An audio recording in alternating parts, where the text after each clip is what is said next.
काय नाही, मी दिघे आणि कोपरखेड्याला शाखा उद्घाटनासाठी आलेलो आणि मला कळलं की महाराजांचा असा पुतळा 4 महिन्यापासून धूळ खात बसलाय, जो लोकांसाठी, लोकांच्या आंदोलनामुळे, लोकांच्या मागणीमुळे जो झालाय.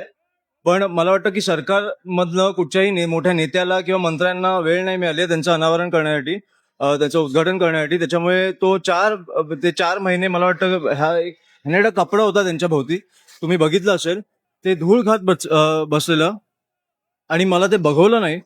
म्हणून आम्ही आज, मला वाटतं की माझी पहिली राजकीय केस किंवा जे काय आहे ती महाराजांसाठी असेल, तर मला खूप आनंद होईल त्याचा.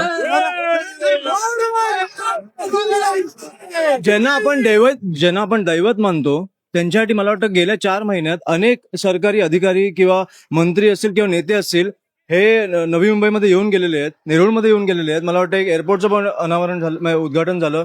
प्रधानमंत्री आलेले, मुख्यमंत्री आले, उपमुख्यमंत्री आले. मला त्याच्यानंतर त्याच्या आधी मला वाटतं दहीहंडीसाठी पण आले, पक्ष प्रवेशासाठी पण आले. पण महाराजांसाठी त्यांना वेळ नसेल मिळाली, तर मला वाटतं खूप दुर्दैवी गोष्ट आहे. आणि मला वाटतं की आम्हाला ते बघवलं नाही.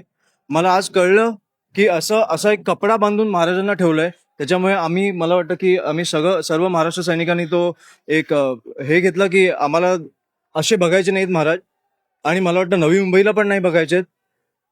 तर नवी मुंबई आणि सगळ्यांच्या दर्शनासाठी मला वाटतं महाराज आता तुमच्या समोर आहेत.